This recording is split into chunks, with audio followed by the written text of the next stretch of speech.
बऱ्याच वेळी जे काही घडायचं असतं ते घडणारच असतं. तुम्ही त्याच्यासाठी नाममात्र असता. सो त्याच्यात तुम्ही ॲक्शन करून टाका. म्हटलं की स्ट्रेस फॅक्टर कमी होत जातो. हे एक प्रकारे स्ट्रेसला डील करायचा मेकॅनिझम.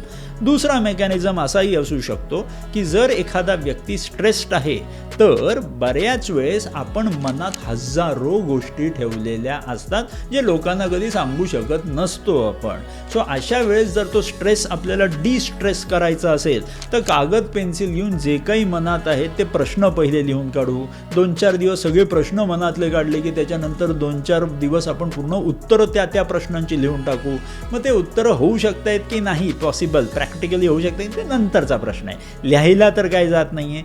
हे लिहिण्याच्या प्रोसेसेसमध्ये सायकोलॉजी असं म्हणते की तुम्ही तुमच्या मेंदूतले सगळे थॉट्स बाहेर काढतायत म्हणजे ॲक्शन घ्यायला तुम्हाला सोपं पडतं.